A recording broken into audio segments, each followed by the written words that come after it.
My own parents forced me to walk 12 miles home in a thunderstorm less than 48 hours after giving birth. As I begged them to at least take my newborn, my mother smirked and said, "Consider it a lesson in consequences." This is the story of how that walk ended their control over my life, and how I built a kingdom from the rubble they left me in. Please stay with me as I tell you my story. My name is Sienna, and that moment in the hospital parking lot wasn't just cruelty. It was the final, unforgivable act from the people who were supposed to protect me. I had just been discharged, still bleeding, dizzy, and sore. Caleb, my husband, had rushed out for an emergency at work, and we had agreed my parents would pick me up. They had acted annoyed but said yes. I held my tiny daughter, Luna, wrapped in a thin hospital blanket as I waited at the curb, exhausted but hopeful they would show even a shred of care. Their luxury SUV pulled up, and for a second, I let myself believe we would just go home. But then I saw Bianca in the back seat, smirking like she already knew something I didn't.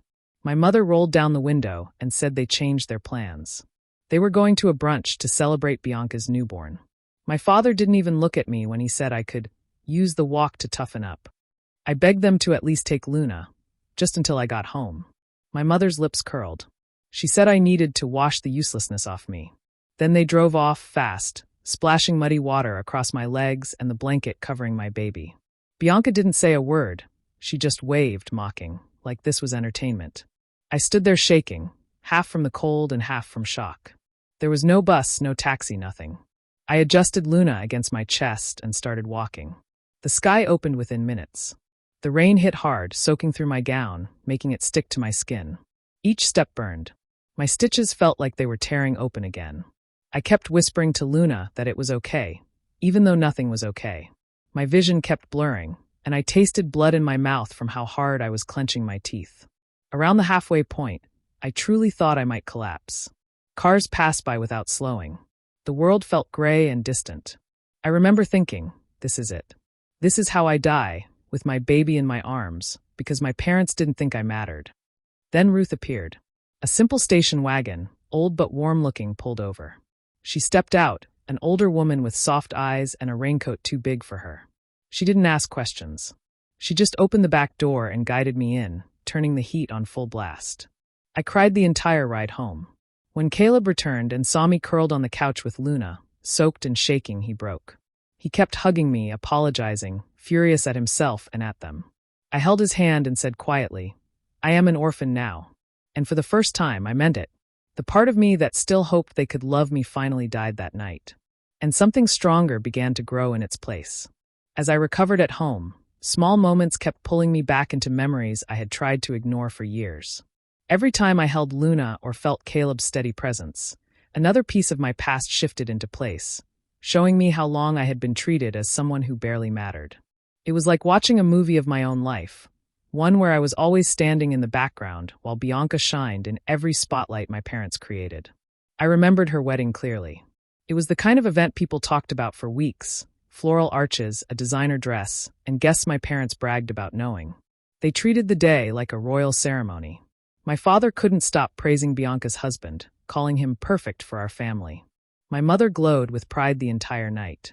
I stood to the side, helping where needed, invisible except when they wanted a picture to show both daughters. In sharp contrast, my nursing school pinning ceremony came back to me in a quiet flash. I sat alone in the second row, watching other families cheer and take photos. My parents had decided to attend a charity luncheon instead, saying my little achievement could wait. I had pretended it didn't bother me, but the silence around me felt heavy. That night, I went home and placed my pin in a drawer, unsure if I had earned anything that mattered. Then I thought about when I first introduced Caleb to them. He had come with flowers and a respectful smile, trying his best to make a good impression. Before he even finished his introduction, my father dismissed him with a short, cold line about tradesmen not fitting our lifestyle. My mother whispered to Bianca that I was experimenting again. They didn't see the kindness in him, the honesty, or the way he listened when I spoke. To them, he was simply beneath us. To me, he was the first person who ever looked at me like I was worth choosing. When I told my parents I was pregnant, I expected something. Maybe not joy, but at least a sign they cared. Instead, the room felt colder than winter. My mother didn't congratulate me. She only asked how we planned to survive with his kind of income. My father sighed like I had ruined some plan he had for me. They talked in soft voices afterward, the same way people do when discussing a disappointment they don't want to claim publicly. I left their house feeling smaller than when I entered. But the memories that stayed with me the most were the quiet moments during my pregnancy. Caleb built Luna's crib with his own hands, sanding each piece late at night so it wouldn't wake me. He read stories to my belly, laughing softly every time Luna kicked. He made sure I ate, rested, and felt safe. He would place his hand on mine and say, "We're going to be a real family, okay? Not the kind that hurts." My parents didn't visit once during those months. Not a message, not a call. Their silence was its own answer. These memories didn't break me, they explained me. They showed why that stormy walk had felt less like a shock and more like the final chapter in a long book of neglect. As I healed, I understood something important. They had never been my real home. My real home was the little family I had built with love, patience, and hope, something they had never known how to give. As the days passed and my strength returned, something inside me shifted. I no longer wanted to simply move on. I wanted to take back what was mine. Not out of spite, but because I needed to break every chain they had wrapped around my life. For the first time, I let myself think clearly about the things my parents had controlled for years, especially the money my grandmother had promised to her grandchildren. I had never questioned it before, but now, after everything they had done, I needed answers. I made an appointment with a lawyer whose name Ruth had given me. She was calm, warm, and sharp-minded, the kind of person who listened closely before speaking. When I told her my situation, she went through the old documents I had brought. She explained gently that my grandmother had set up a trust meant for each grandchild, available when they got married or had their first child. Bianca had received hers right after her wedding. Mine had never been mentioned. My father, as the trustee, should have informed me long ago. Instead, he had quietly held it back. I felt a strange mix of anger and relief. Anger because they had kept something from me that was meant for my future. Relief because now there was proof that their actions were not just emotional cruelty. They had blocked financial independence too. The lawyer told me we could request immediate release of the funds. I didn't hesitate. I signed the papers with a steady hand, surprising even myself. Within days, the legal notice was delivered to my father. I didn't speak to him directly until he called, his voice loud and sharp from the moment I picked up. He accused me of being selfish, ungrateful, and dramatic. He claimed the trust wasn't meant for someone who made reckless choices. He tried to twist the situation into something ugly, as if asking for what was mine made me the villain. But his words didn't touch me anymore. They felt hollow, like shouting into an empty room. When he paused, expecting me to defend myself, I didn't. My voice came out steady and calm. I told him clearly that he had no right to speak about loyalty or sacrifice after leaving me outside a hospital with a newborn. I said the money wasn't his to decide. I spoke slowly so every word landed. Release my funds. We are done. He hung up on me, furious, but I didn't feel shaken. For the first time, I felt a quiet strength settle in my chest. My lawyer handled the rest. There were documents, delays, and stubborn resistance, but nothing could stop the truth. After weeks of back and forth, the trust was finally opened. One morning, I checked my account and saw the exact number glowing on the screen, $318,000. I stared at it for a long moment. It wasn't the money itself that moved me. It was what it represented. It meant I wasn't powerless. It meant my father could no longer twist my choices or control my future. It meant my grandmother's love had reached me even after she was gone.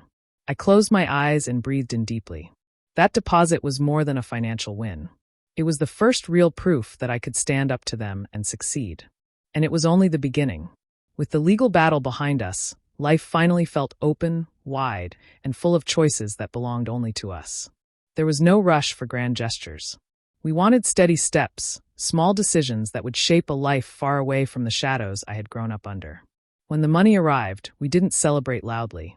We simply sat together at the kitchen table, held hands, and talked about what came next. For the first time, the future felt like something we could shape with our own hands. The first thing we did was clear every bill that had been weighing us down. Watching those numbers disappear felt like lifting stones off my chest. There was a calmness that replaced the worry I had carried for so long. It felt almost unreal to think that Luna would grow up without the fear of unexpected bills or the pressure of choosing between basic needs. We promised ourselves that her life would be built on stability, not uncertainty. Next, we searched for a place where we could start fresh. We wanted somewhere bright, with space for Luna to run and neighbors who waved without judgment. When we found a small but warm house in a quiet town, sunlight pouring through every window, we both knew it was the right one. The moment we stepped inside, I felt something gentle settle inside me. It wasn't fancy or large, but it felt safe in a way I had never experienced. We made the down payment without hesitation. That house became the foundation of everything new. We also set up a college fund for Luna, something solid that would grow with her.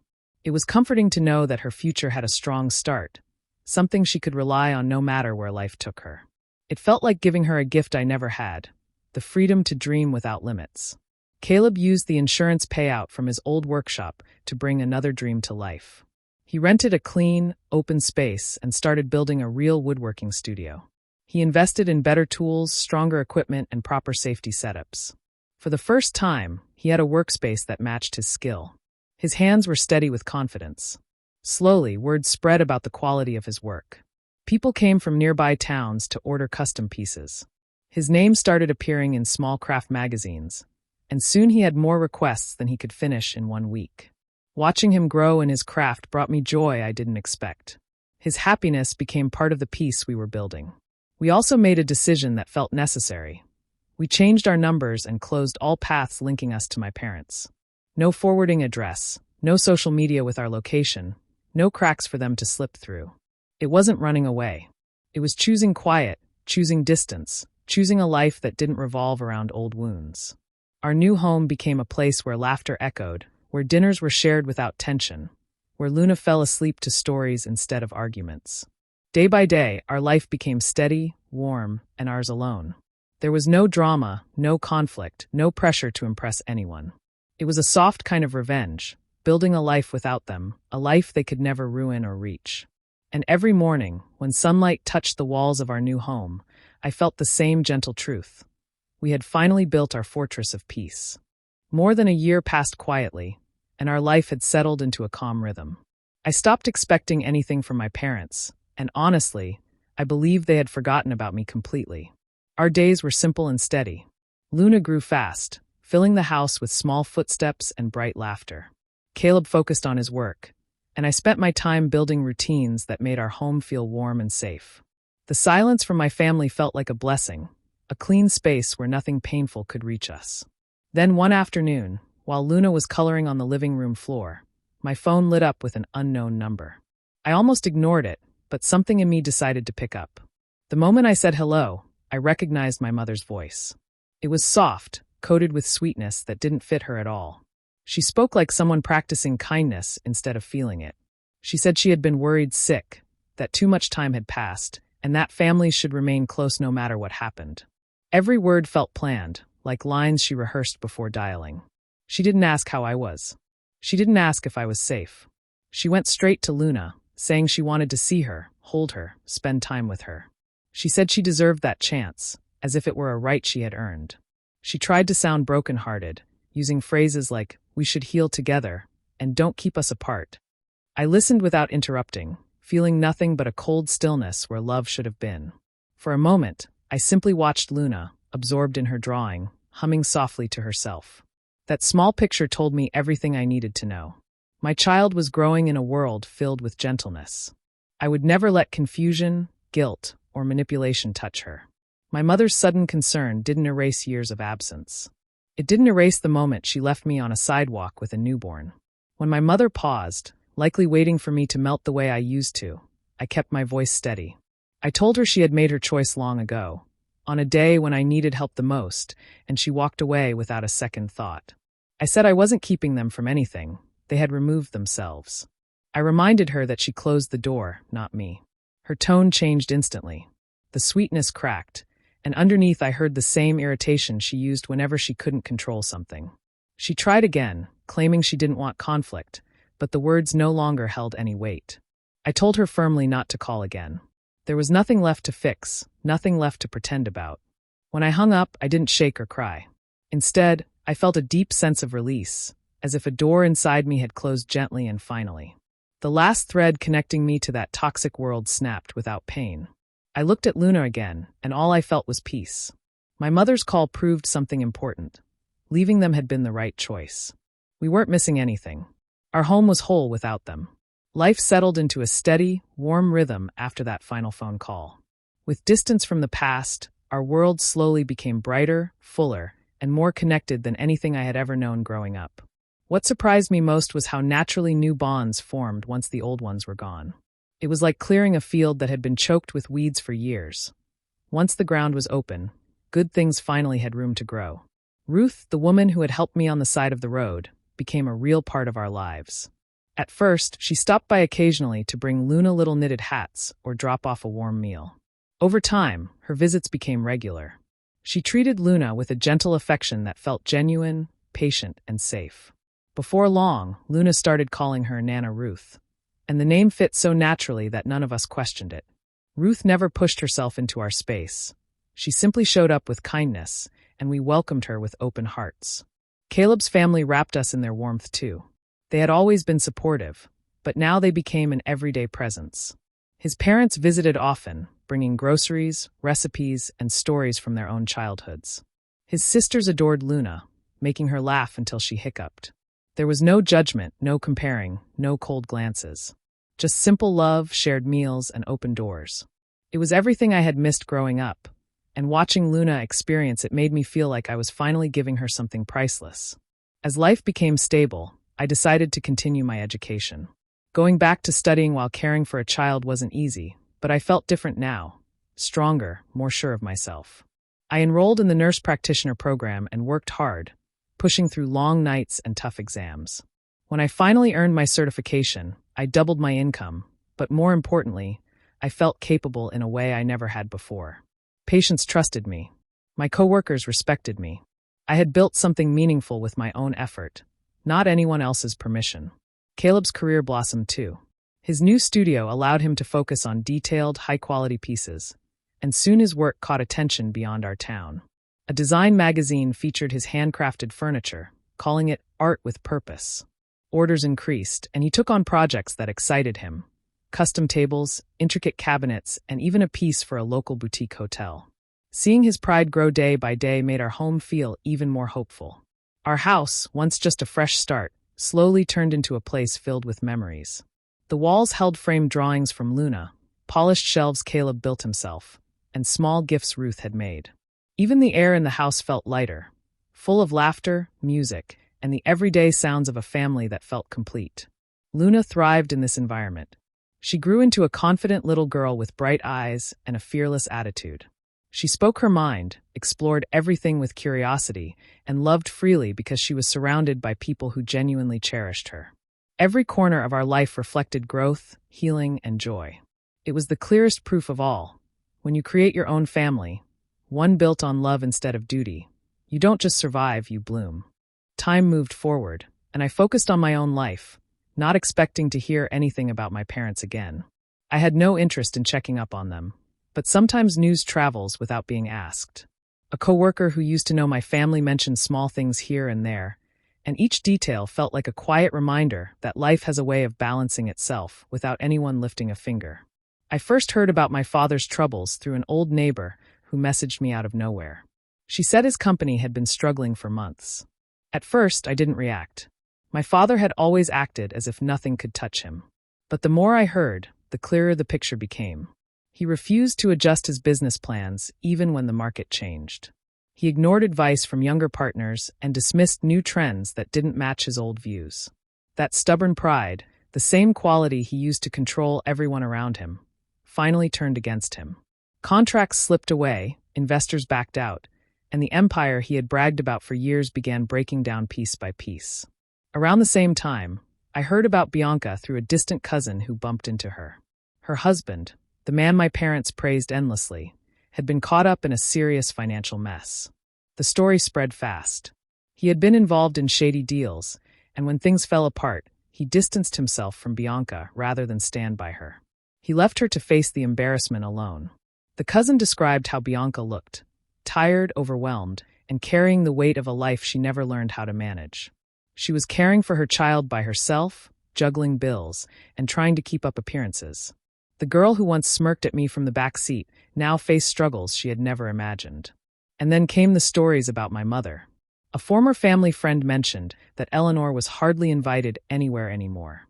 People had grown tired of her superiority and sharp tongue. But what truly damaged her reputation were the quiet conversations happening behind her back. Someone must have spoken about the way she treated me, because soon many people questioned her coldness. At gatherings, she was met with polite smiles, not admiration. Her social circle shrank quickly, and the same people she used to impress now avoided her entirely. Her charm had always been thin, and once people saw the cracks, they didn't bother pretending. I didn't celebrate these things, but I didn't feel sad either. It was simply balance, a reflection of choices they had made long before I left. Watching life unfold this way from a distance gave me a strange sense of closure. I didn't need to confront them or demand justice. Time handled everything on its own. While their world slowly collapsed, mine continued to grow. The contrast was impossible to ignore, but I didn't dwell on it. Their downfall wasn't my victory. My victory was the life I was building, quiet, steady, full of love and honesty. What happened to them was just the natural result of living without compassion. And for the first time, I realized I felt nothing but calm acceptance. They were finally facing the consequences of the life they had chosen, and I had long since stepped away from it. One quiet morning, a letter arrived at our home. The handwriting was unmistakably my mother's, looped and careful, like someone trying to hide something beneath polished words. I picked it up slowly, sensing immediately that this wasn't just a casual note. It carried the weight of intent, and I knew it was meant to unsettle me. I opened it at the kitchen table while Luna played nearby, her giggles a stark contrast to the tension settling in the room. The words inside were crafted with skill. She wrote about family bonds, about how blood is thicker than water, and how we should never let misunderstandings come between relatives. She described hardships they had endured, claiming sacrifices I had never noticed. She painted herself as wounded, struggling against reversals, and somehow suggested that I owed them attention, and perhaps even money. Every paragraph was layered with guilt, subtle accusations, and a sense of entitlement that made my stomach tighten. I read carefully, absorbing each manipulative sentence. I set the letter down and called Caleb over. He leaned on the counter, reading silently as I went through each point. His jaw tightened, not with anger at me, but at the audacity of the words. Then Ruth came in, placing a comforting hand on my shoulder. She read along and shook her head slowly, her expression a mixture of pity and quiet disgust. It was astonishing how clearly the letter revealed my parents' inability to feel responsibility or remorse. Each plea, each so-called reflection on family values, was really just a demand for attention and control. We didn't speak much afterward. We didn't need to. The letter said everything about their intentions and character without any additional commentary. It was clear. They were still trying to manipulate, still trying to pull me back into a world where I was nothing more than a pawn. The realization that they had not changed, that they had not even recognized the harm they had caused, felt heavy at first. But then, I noticed Luna's small hand reaching for a crayon, her focus on her drawing. I felt a quiet surge of clarity. My energy was better spent here, in this home, with these people who truly cared. Finally, I picked up the letter and tore it carefully, deliberately, watching each piece fall into the trash. The sound was final, soft but complete. There was no response, no confrontation, no explanation needed. The act of shredding it felt like a quiet declaration. I would no longer allow their manipulation to touch my life. The room, filled with morning light and the soft hum of a normal day, suddenly felt lighter, freer. In that moment, I understood the real power of indifference. It was not passive, it was deliberate. By refusing to engage, I had reclaimed control over my space, my peace, and my family. The letter, intended to destabilize, instead confirmed a truth I had always known. I was finally free. I turned to Caleb and Ruth, exchanged a small smile, and felt a sense of calm that had been missing for decades. That letter, meant to ensnare me, became nothing more than shredded paper, irrelevant to the life we were building. Luna's 4th birthday arrived like a burst of sunlight after a long winter. The yard was alive with laughter, tiny feet running across the grass and colorful decorations swaying in the gentle breeze. Friends from school and the neighborhood showed up carrying gifts and cheerful smiles. Caleb's family mingled easily with the children, bringing food, helping with games, and filling the space with warmth. Ruth was there too, wearing her favorite scarf and a grin that made everyone feel welcome. The air smelled of freshly cut grass, birthday cake, and the faint aroma of candles waiting to be lit. Watching Luna dart between groups, giggling uncontrollably as she chased bubbles or helped pass out party favors, made my chest swell in a way I hadn't expected. She was radiant, confident, and unafraid, surrounded by people who genuinely loved her. Each laugh she shared, each delighted squeal, was a tiny declaration that our home had become a place of joy, of trust, and of security. Nothing in the past could reach her here. Nothing my parents had done could touch this happiness. When it was time for cake, the children gathered around the table, and Caleb lifted Luna onto his shoulders so she could reach the candles. I stood a few steps back, camera in hand, capturing the moment but also letting myself soak it in. As she leaned forward and blew out the candles, I saw the pure joy in her eyes, unfiltered by worry or fear. She made a wish and smiled that wide, innocent smile, oblivious to the chaos of life beyond our yard. The simplicity of that happiness hit me harder than any confrontation, any victory over my parents could have. I looked around at everyone, my partner, our chosen family, friends who had become like relatives, and felt a quiet sense of triumph. The storm of my past, the betrayal, and the abandonment, none of it could reach us now. Those experiences hadn't destroyed me. They had strengthened me. They had pushed me to create a life where love was chosen, nurtured, and safe. Seeing our home filled with genuine laughter, food shared without tension, and Luna completely herself, I realized that the life I had built was far richer than any wealth or status my parents could ever offer. In that moment, I thought of the thunderstorm that had once seemed like the end of everything. I remembered how powerless I had felt, carrying Luna through mud and rain. And yet, here we were alive, thriving, and surrounded by love that mattered. That storm hadn't drowned me. It had washed away the old burdens, leaving me free to rise on my own terms. I felt an overwhelming gratitude for the life we had made, for the people who truly cared, and for the small, everyday victories that had built this moment. I knew then, without a shadow of doubt, that we had reached a place no amount of cruelty or neglect could touch. The rain had purified, not punished, and in that clarity, I finally understood the depth of our triumph. Years have passed since the moment I finally walked away from the life I had been forced to endure. Looking back, I realized my revenge was never about confrontation or drama. It wasn't about sending angry letters or making public displays. My revenge was quiet, deliberate, and deeply satisfying.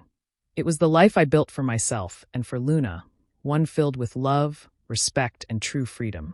Every morning, I wake up in a home that feels safe and warm. The walls carry the laughter of a child who knows she is cherished.